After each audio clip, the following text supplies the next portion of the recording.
Life is a winding road, no telling where it goes. Driving through days and nights, won't stop for traffic light. Hi, Soul Tribe. I am Joelle Fawcett, and I am your host and the founder of the SoL Method, where our mission is to be your guide to heal from the past, be at peace in the present, and create a future you love. And welcome to Season 2, Episode 2 of the SoL Method podcast, titled Leaning In. And I am so excited to be back here with you guys. I am in our new space. If you listened to the last episode, you know that Joe and I moved at the beginning of last month. And I talked a little bit about the story of manifesting our new home. It is absolutely amazing. And I am super grateful to be here. So I wanted to kind of continue on the trend that we started last week, which was all about change, how the universe uses change in our lives. And last week, we specifically talked about how change is a catalyst and that it has a purpose. And that the universe isn't out there with some crazy galactic plan to harm you or to hurt you, but that change in our lives or unexpected events have a purpose. And in the episode today, I wanted to talk more about that, but specifically in relationship with people. Because sometimes there are changes that happen in our lives that don't have to do with other people. You know, like there's a natural disaster. And there's, an accident that happens. Like there's an illness. Like sometimes life happens and change happens and it's not because of another person. It just is. Right? And then there's the situation where change happens in our lives because of another person. And that's what I really wanted to get into today. So the title of today's episode is Leaning In. And I wanted to start off by sharing a little bit about what I've been studying recently. If you know me, you can see my bookshelves behind me here. I am an absolute book nerd. I am the woman that walks into Barnes & Noble and breathes in deeply because the smell of ink and coffee and paper is downright sexy to me. So that's a thing. And I am always reading. I am always learning, or at least doing my best. And I'm a little addicted to books. And the book that I'm reading right now is a book that I've read many times. And I did talk about it, I think, in the second episode of Season 1 of the podcast. And it is titled Extreme Ownership. It is by two amazing gentlemen named Jocko Willink and Leif Babin, who are former United States Navy SEAL team members. And the premise of the book is taking the experiences and lessons they learned on the battlefield in the war on terror in Ramadi, Iraq, and then applying it to life, whether you are applying it to your career, you're applying it to your personal life. Across the board, it has practical and incredible purposes. So in Extreme Ownership, Jocko Willink tells a story about how when they were in Ramadi, and if you aren't familiar with the story of the Battle of Ramadi, especially if you're of my generation, the generation who lived through it, but might have lived through it from the eyes and ears of the news or through hearsay, but not actually heard about it from people who had boots on the ground over there. I highly recommend that you learn a little bit more about it and learn about what the people of our generation and the generation above us really faced over there. Because when the Battle of Ramadi was happening, that was the epicenter of the insurgency in Iraq. That was like the place. And at the time, it was the most dangerous city. And in the book, Extreme Ownership, Jocko Willink relays a story about how up until that moment, they had only had to do missions, combat missions, with either other SEAL team members or working with the United States Marines or armed forces, other armed forces that were deployed over in Iraq. They were working with people they knew, they trusted, and particularly with their SEAL team members, they were working with their band of brothers. They trusted these men with their life to the point where they could predict what they were going to do. That's how well they know each other when you're in the SEAL teams. And they get an order that comes down from their chain of command that says that from that moment out, they are commanded to execute every mission alongside Iraqi soldiers. Okay, now for those of you who aren't familiar with what this means, I will break that down for you. So at the time in Iraq, Iraqi soldiers were, untrained, often, joined the armed forces because they had to, because they wanted to send money to their families. They were often malnourished. They did not have proper gear. And they also didn't have a high sense of loyalty to the cause, to their country, or towards the United States forces that were in Iraq. And so you can imagine this change where all of a sudden you're in a life or death situation, quite literally, and now you're being forced to work with people who could put your life or the lives of the people you care very deeply about in danger. Okay? So now, side note, if you ever really want to know the way that I think about my life, the way that I approach my life, read this book. Like, it is, it's quite fantastic. And every time I read it, it reminds me of who I am. And so, Jocko and Leif, if you ever see this, I cannot express to you enough the gratitude that I have for putting the effort and work that I know it took to put this together. So thank you so very much. So Jocko is confronted with this moment of change that is coming down from his chain of command.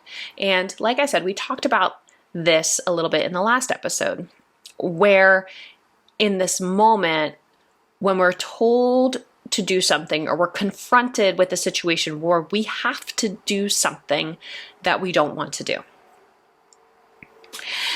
And how the universe intentionally places these moments in our lives for a purpose. And that purpose is always to help us become the people that we are designed to be, to return us to that most authentic and aligned state. Now, in the moment, it never feels like that, right? In the moment when change happens, when there is a natural disaster, when there is something, an illness, when there's a car accident, when there's something that happens out of our control, it never feels good, right? I said in the last episode, the one thing that every single person on the planet has in common that they do not like is change, right? And in that moment, we all have the human experience of wanting to make it all about us. And that's our ego. That's that little voice in our head. We want to take it personally, and we want to build a wall of rightness up around us, which really is our ego telling us all of the reasons in that moment why we are right to be angry, frustrated, or pissed off about what is going on. When the car hits the other car, when the tornado ruins your front lawn, when an illness happens, that moment where we want to be right and we want to defend the anger. That's our ego. And as humans, we all emotionally respond to change. And you've all been there. Because we're all human. And if you're not, then you don't need this podcast. If you, for some reason, have never experienced this moment of frustration in your life, send me an email, teach me your tricks. I'd appreciate it. I'll share it with the rest of the world. And so let's take this for this episode into relationship with other people. And I did talk about this a little bit in the last episode, but we're really going to get into it here. So some examples of this, like your boss comes to you and says, hey, we're changing the compensation plan. Or the boss says, hey, even different change, you're actually not working here anymore. Right? Or suddenly your spouse wants to dramatically change careers. You know, maybe he or she comes to you and says, hey, I really want to go in a different direction with my life. Right? Or maybe your teenager comes to you and says that they are attracted to the same sex. Some kind of change interrupts your life where someone comes to you and says, hey, I get that we were doing this up until this point, and now we're going to do this. And initially, we all have this reaction to it. And sometimes, if we're super blessed, that reaction is joy. That reaction is happiness, relief, joy, and this shared like sigh of gratitude that, oh, we made it. Okay. Everything clicked into place. This change happened. And this is the sigh that we all feel at the end of rom-coms when the guy finally asks the girl to marry him, right? Where everyone just realizes that, oh, I feel this way and it's amazing. And everything's perfect now. And the reality is that 9 times out of 10, that's not the case. 9 times out of 10, when change happens in our life and someone comes to you and says, hey, I know that we had been doing this, but now I need to change this, or I need to pivot. It's not a thing that brings elation to our lives. It's a thing that we need to wrestle through and be responsible for and lean into. And as I said last time, when we feel that initial, whether it's anger or frustration come up, no one is immune to that, because our most primal selves as humans does not like change, because it forces us to grow. It forces us out of our comfort zone. And I'm sure if we all had our instinctual way, we would live our lives in some kind of safe cocoon of pillows and blankets, being mindlessly entertained all day and have food delivered to us at all times, and take an occasional break for the other things that feel good, like sex, drugs, alcohol, etc., etc. But the purpose of our existence would be about feeling good. And yeah, technically I am talking about a metaphysical world here, but it actually is astonishing to me how many people now in today's world are chasing comfort instead of chasing growth. And all joking aside, that's kind of terrifying to me. I'm not sure at what point comfort became the point. Now, just because we instinctually respond to someone bringing change to us, just because we instinctually respond that way when change comes to us, doesn't mean it's, number one, a healthy place for us to stay emotionally. We don't want to dig our heels in and let our ego do that thing where we get really right about feeling that way. We've all done that too, right? Where our boss comes to us and says, hey, I'm changing the compensation plan. And we spend the next 12 hours stewing about all the reasons why it's unfair.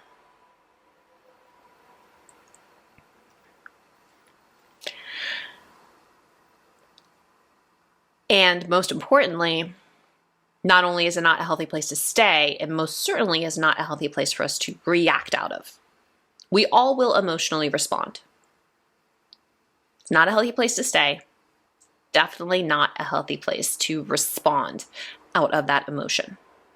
And again, we've all done that too, right? We've all had the moment of being there. And so we can just even the playing field right there and say we've all blown up out of anger and frustration.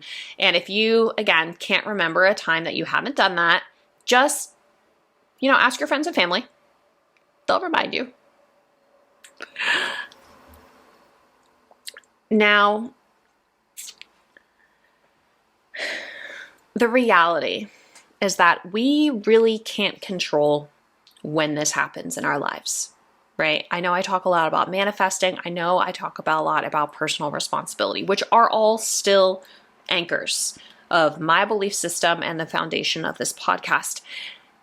And the reality is that we cannot control the actions or attitudes of other people.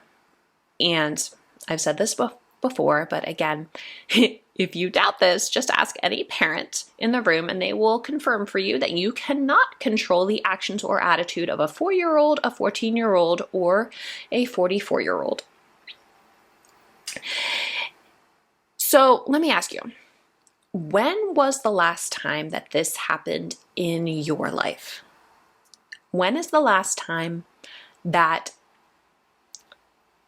someone brought change to you and you emotionally responded? How did that go? Were you the person that dug their heels in, got really right about the way you were feeling, and then reacted out of that? And I've talked about how the ego operates before, how that little voice goes around and around in our heads and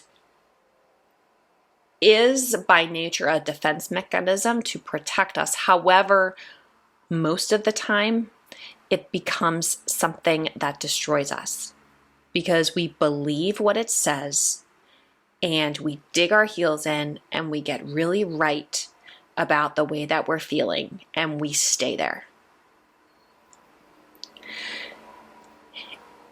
And I see this happen all the time. To be honest, if you're a friend of mine, you've seen me do this. I've seen you do this. It's okay. It's a human experience. And the point is that we learn and grow. So hopefully we go through this process more and more quickly and we're in that place of being right about it for a shorter and shorter time period. Because when you're right, no growth can happen. I'm going to say that again. When you are convinced that you are right and they, whoever they is wrong, no growth can happen. Whether you need to personally grow or whether a relationship needs to grow and evolve. Okay. One of my favorite quotes of all time, and it is authorless, but it always has stuck with me. And it goes, if you have to tell more than 3 people about a problem in your life, you're not looking for a solution. You're looking for attention. You're looking for validation. You just want to be right. You don't actually want to fix it. So let me ask you, when change happens in your life, what do you go looking for? What do? Do you go looking for a solution, or do you go looking to be right? Do you know how to process through that emotional response and create something positive? Or do you dig your heels in to your emotions and go bitching to all your friends for the attention to validate your own rightness?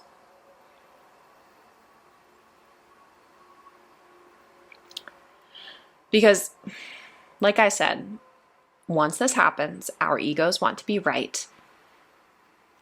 And we know people who do this. We know people who make a habit out of this. Everyone has those people in their lives. And these are the people who always have the world happening to them, and they always have a reason or thing to tell you about the next horrible thing that the universe threw at them and how it's not their fault. And when this happens, when the world happens to them, they complain and bitch about it to anyone who will listen. And I gotta ask you, do you enjoy being around those people?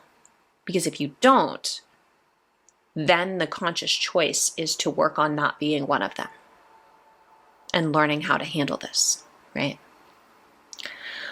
And honestly, like I said, everybody has people like this in their lives. I certainly do. And it can be really exhausting to be around them because it's like their emotions are constantly the collateral damage of whatever the universe has decided to hand to them that day. So, that being said, let's return to Jocko's story about after he got this news from his chain of command. And I gotta tell you guys, he felt the same way that y'all would. Just because someone is a super high achiever doesn't mean they don't have the same emotional response that you and I would. Right? Just because someone is a highly trained athlete does not mean they don't feel the pain. Just because somebody is a highly trained soldier does not mean they don't feel anger and frustration. The only difference between them and you is how they deal with it. Right? And if you can imagine in Jocko's situation, he legitimately was dealing with a life or death situation. So this isn't like the compensation plan changed at work, or your boss got ticked off at you, or your kid took the car without permission. This is someone could die. So it is a huge situation to process. And because he is a highly trained professional, he knew exactly how to handle it. So reflect for 10 seconds. How would you naturally handle when someone brings change to you that you don't have control over? And how much of your life would change if you knew how to handle it from a place of power instead of a place of emotional reaction? What would change if your authentic self showed up in that situation instead of your ego? What would change? My guess is that it would be everything. Because that's been my experience. And trust me, I am absolutely no kind of perfection on any of this. I am right there in the boat with you guys. And that's why I love talking about this. And that's why I use so many examples from my own life to show you that I am no different than you or the other person next to you. We are all in this boat together. So Jocko continues the story and explains how he took a moment for himself to process through the frustration that he was feeling about being told that he now had to incorporate into his team soldiers who were ill-trained, ill-equipped, and had a wavering sense of loyalty. And he began to make the trained shift to perspective. And this is the moment of leaning in. This is the moment where we go from being right to being curious, where we can lean in and say, okay, if I'm not right about this, if maybe I'm not perfect, why? Why is this happening? And that's the place that Jocko went to. Why would his chain of command say that this had to happen? Because the reality is, and this is what he knew, is that they're on the same side. They're all Americans. They all want Americans to beat the bad guys and come home safe, right? Objective number one. So why would they do this? And that's a huge thing to keep in mind too, when you're dealing with a situation where your spouse comes to you and wants to pivot in their lives, when your children come to you and they want to pivot, when your teammates or professional associates come to you and they need to pivot or make changes, there's two ways to see this. Number one, that they're your enemy and that they're trying to hurt you. That's the way your ego will see it. I can promise you that. Or number two, that they're on your team and that you guys actually have the same objective. Whether the objective is to have a successful relationship, spouse-wise, familial-wise with children, or professionally, that you guys all want a company to do well, that you're on the same team. So Jocko went to that place. Okay, we're on the same team. What's going on here? What's behind the scenes? And he knew that if he could understand why, his perspective would shift. And here's the reality. He knew, and he shares this in the book, he knew that if they didn't train the Iraqi soldiers to protect their own country, who would have to do it?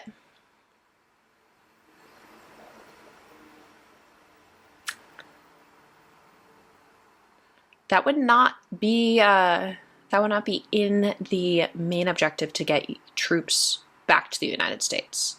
That would keep them there indefinitely doing the job of the soldiers because they wouldn't be willing to teach them.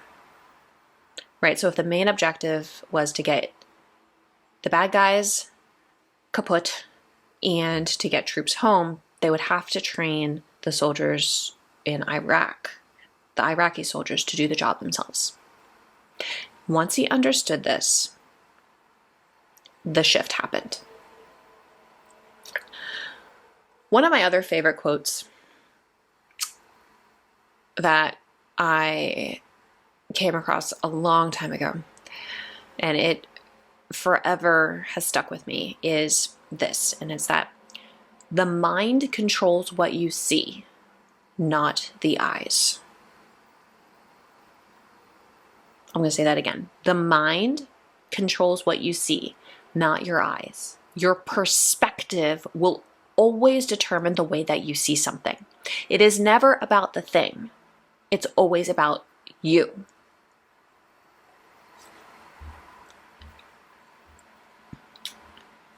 Now, the other half of this is that Jocko knew that he would have to go and communicate this command to his teammates.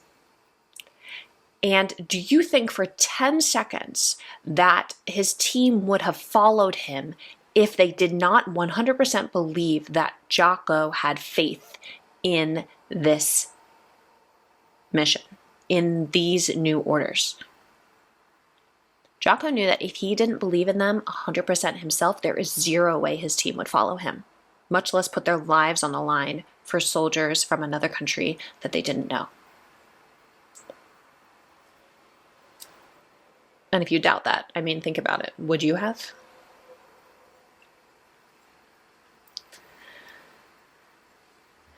But because he was able to have this perspective shift, he was able to understand why the chain of the command from the Pentagon, what he was able to understand the mindset of why this had to happen. He was able to communicate effectively to his team and carry zero resentment forward into its execution.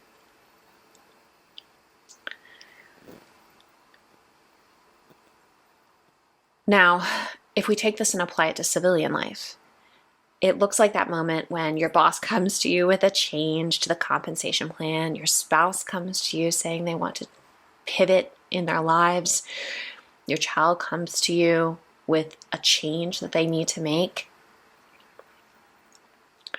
Beyond the exercise of processing through the emotional response that we all have, are you willing to walk through the process of leaning in? Are you willing to intentionally get perspective? Will you ask why? Do you want to engage in a conversation, or do you want to be right?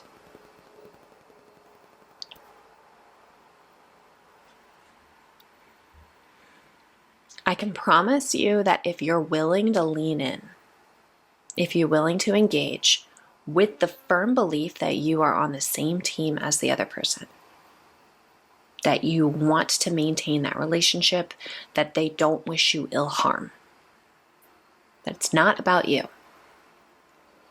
it will revolutionize every relationship in your life. First for you, because you're going to be able to engage with people from your authentic self and not from that emotional rightness place of your ego. And it also will create safety in all of your relationships.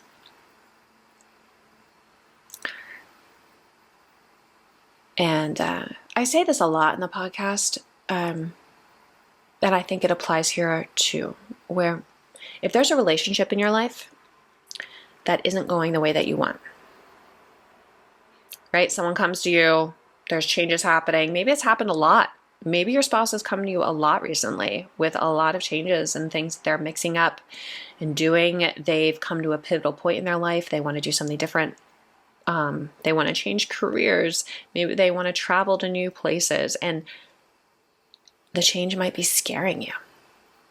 It's okay. It's a thing. I get that. And the hard truth is that if there's relationships in your life that aren't going the way that you want, 9 times out of 10, it's because you aren't owning your own engagement in it. You are not leaning in. If things aren't going the way that you want in relationships that are important to you, it's because you're trying to be right.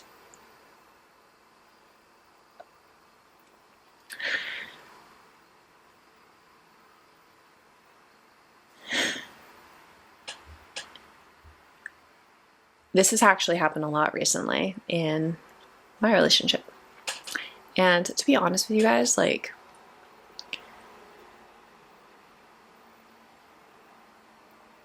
it's pretty interesting to watch how when you have all this knowledge and you like talk about it to people and you do this podcast, how still I go through this every time someone brings change to me. I've had this happen a lot recently with my children. I've had this happen a lot recently with Joe. And that really is proof to me in the relationships that are closest to me, how I know that I can create a relationship any way that I want it to go. And so can you. We are 100% responsible for how people show up in our lives and how we take ownership and lean in and co-create change. And recently, I talked about this on the last episode. We've encountered a lot of change since we started living together. Has anyone been there? Like, oh, shoot. It's all real now. There's no hiding who you are when you start living with someone. And recently, I had to take a lot of ownership. And I wanted to give you guys a really real example of what this looks like. And a part of this, the first part, is knowing you. Okay? Because in this situation, I was the one bringing change to Joe. And the only way that I knew to do that and how to do it was because I know myself. And I've done a lot of work over the past few years to get back to the place of knowing what my aligned self looks like and how to communicate that from a place of responsibility and not from a place of blame. So we're going to go there first, and then we'll talk about the other piece of it in communicating with somebody and setting up a situation where you can invite the other person to lean into change. Because this is two-sided, right? Someone brings change to you.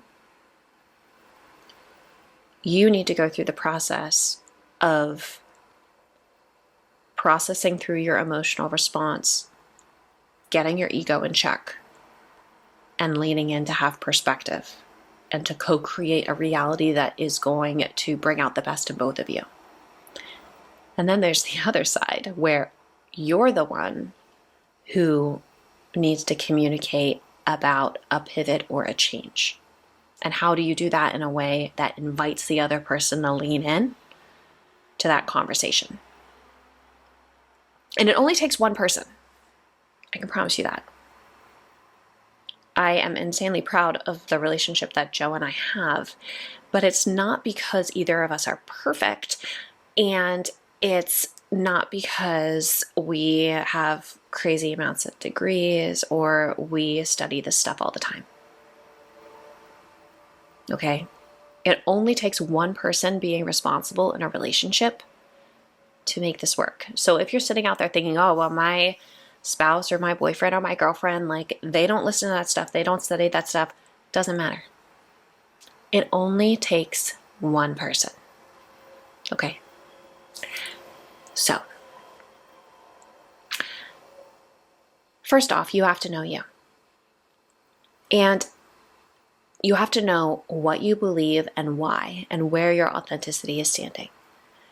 And it actually is kind of amazing to me how many people walk around today without any sense of conviction, without any real sense of knowing what they believe and where they stand.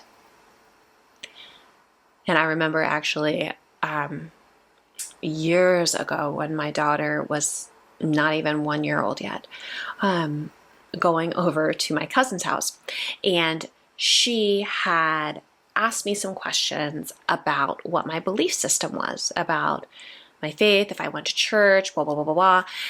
And I literally couldn't answer her. I knew what I should say. I knew what I was supposed to say. But in that moment, I legitimately couldn't. So that's the clue. If someone asks you what you need, what you believe, who you are, and you can't tell them clearly, immediately, without trying to make them the same as you, your alignment is off. Okay? And the point of this exercise is not to go to the place where everybody needs to be like you. Okay? That's not healthy either. I have a very firm belief that I am so grounded in who I am that I don't need anybody else to approve of it. If someone asks me, I'm happy to share. but I don't need you to be like me because I'm like me. And I want you to be that grounded in you too. It could be completely the opposite as me, and I think that's awesome. Because the world needs more you, just you, not more of anyone else. So that is the first step, is that you can't ask for change from a codependent place, from a needing the other person to validate you, number one, to figure it out for you, right? You need to know you. And if you need to engage in that conversation in a way where you're figuring it out, that's okay too, but the place of responsibility is huge. So even if maybe you're saying, hey, I'm working on this and I really need to talk about it and I just need to like verbally vomit all over you. Are you okay with that? Like, can I just bleh, like vent, get it out? And the other person says, yeah, sure. Like, I'm a safe place for that. Then go for it. But if you're asking for change, know what you're asking for, right? Be really, really, really clear. People are not mind readers. And one of the biggest things that I've learned in the past 2 weeks is that 9 times out of 10, when I was the most frustrated in a relationship, it's because I did not use words to clearly communicate what I needed. And unless you communicate what you need, nobody can be there for you to fill that.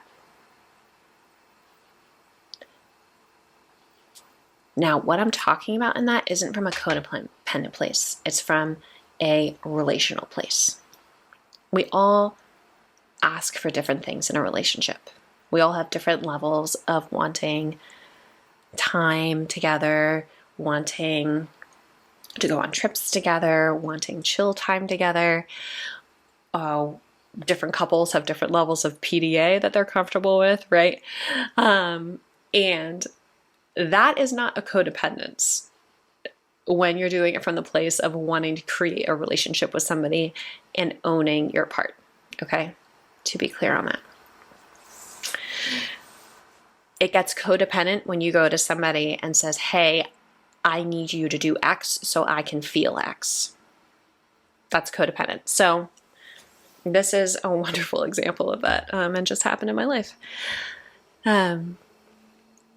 So I realized in my relationship with Joe that there were some things that I really needed. Not because I couldn't feel them myself, but I wanted to share them with him. Right? We all have that. We all have, like, when we're in love with somebody and we really want to share it with them because it's important to us. We want to share that part of us with them. And sometimes it's scary to ask for that because it's pretty vulnerable. It's a vulnerable place to be. And I hadn't really realized how important it was to me in relationship with somebody until we started living together. And that can happen. Okay, so when you start dating someone or you marry someone, that relationship and that marriage is not going to look the same a year from now. And it shouldn't, because you have to grow together. That's the purpose of being in relationship with somebody, is growth. It's your assignment. And if you're not growing and evolving together, that relationship will grow stale. And I'm sure many of you have experienced that too. And this experience that I had over the past 2 weeks is the number one way how I know that I am absolutely in the relationship that I'm supposed to be in. And so I went to Joe and said, hey, I would really like to create more of this X in our relationship. And if you're going to do this, number one, know what you want. Number one, I really want to create more of this in our relationship. This is really important to me. I want to share this with you. It fills my heart. It makes me full of joy and all the good stuff.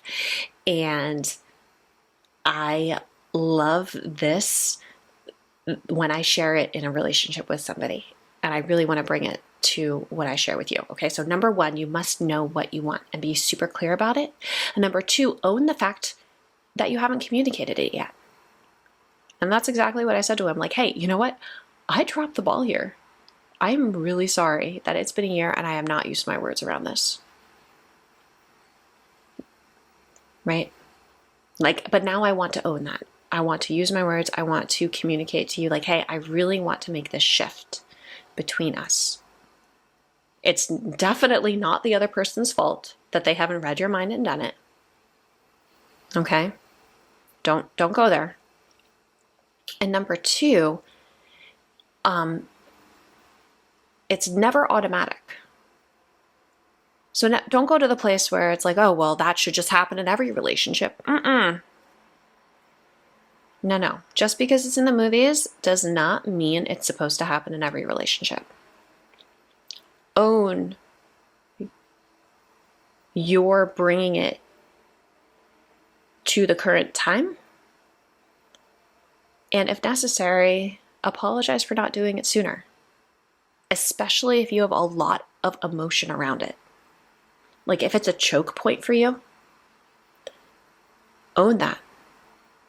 Because I can promise you, once you do, that will dissolve any resistance on the other person's part. The moment you go to the blame game and say, oh, you should have known this, oh, you should have X, is the moment they're going to get defensive. And the moment that you become the worst version of yourself. So don't do that. Own it and lean in. And what I said to Joe, honestly, between you and me, is I'm not trying to change you. So I'm not trying to change who you are. I'm not trying to have you do anything that is out of your alignment. And this is really important to me. So how can we co-create something that's going to work for both of us and be pretty fucking amazing? And that's a conversation that anyone can lean into.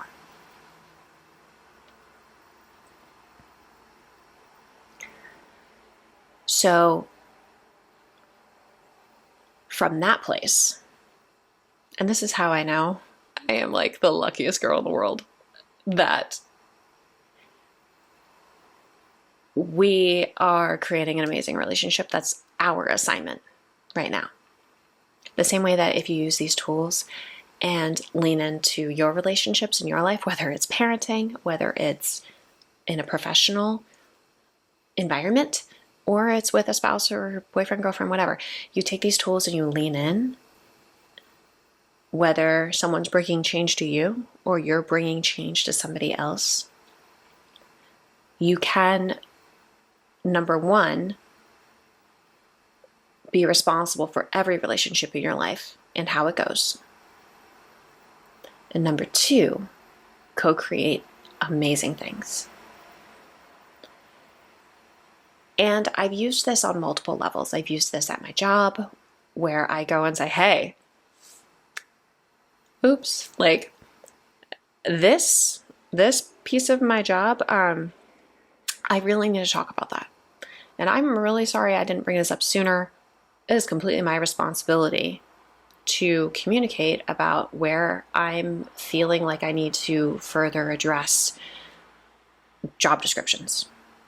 And I want to talk about how we can recreate this in a way that we both feel really good about it. Any boss is going to lean into that conversation. And if they don't, it might not be the best place for you to be. And I'll say that too, like if you're in a relationship where when you invite the other person into that conversation and there's a lot of resistance and a refusal to engage, a refusal to be responsible, I would take a look at that. And I would take that to a professional, potentially, if what you're bringing to that conversation is absolutely critical for you to be in a relationship. Okay, I'm not a professional therapist. I am not a professional counselor. I am a coach, and I share what I know here. So at that point is where I would say go consult the professionals. And you can bring this with your kids too.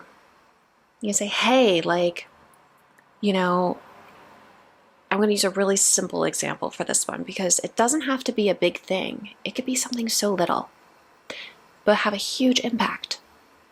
Say, hey kids, I'm really sorry that I didn't say this earlier, but it means a lot to me when you put your dishes in the sink. And I know that I haven't really made a big deal about it in the past, and maybe things got busy, and I know that you are doing your best with what you got going on right now. School, sports, work, relationships, friends, all the things. I know you got a lot going on. And as the parent, this is important to me. So how can we do this in a way where we're both going to come out of it feeling amazing? And in each of these situations, we have different roles, right? As a parent, you're in charge. So at the end of the day, if you want the dishes in the sink and it doesn't happen, that's on you. All right? You're in charge. You're the parent. If you can create a conversation in a way that has your children lean in instead of press against you and create resistance, that whole process is going to be far less frustrating. From one mom to another, it's a whole thing. Creating solutions with your children where they lean in and they're excited to co-create an amazing environment with you will make your job heaven instead of a living hell. With your spouse or your partner or your boyfriend or girlfriend, you're equals in that relationship. So you legitimately are co-creating what happens there. And so that's a different way of entering where you're saying, hey, you're bringing your 100%, I'm bringing my 100%. This is how I would really like to show up here. How can we do this together, right? And at work, you could have both. You could have a situation where you're dealing with higher up chain of command, or you could be dealing with people who you're managing. And at the end of the day, you're all on the same team and co-creating that experience together. So, it was so good recording this with you guys tonight. I'm so glad I could be here. As always, as we wrap this up, I would love to hear from you. What changes have you experienced in your life? What times have you freaked out? Because I can promise you, if you're one of my close friends, you know when that has happened to me. And no one's perfect, but we're all learning and growing. And how can you lean into these conversations differently? Whether you're leaning in from the place of where someone's bringing change to you and you're leaning in to get perspective and to learn and grow, or from the place of you're bringing change to a situation and you're creating the invitation in being personally responsible for that, for the other person to lean in. Give it a try. I would love to hear about your results. You can get in touch with me on the Soul Method Facebook page, which is at the.SoL.method yoga, at the.SoL.method yoga. Or you can email me My email is Joelle, Joelle, at the.SoL.method.com. SoL is spelled SOL, stands for seed of life. It was good to see you guys.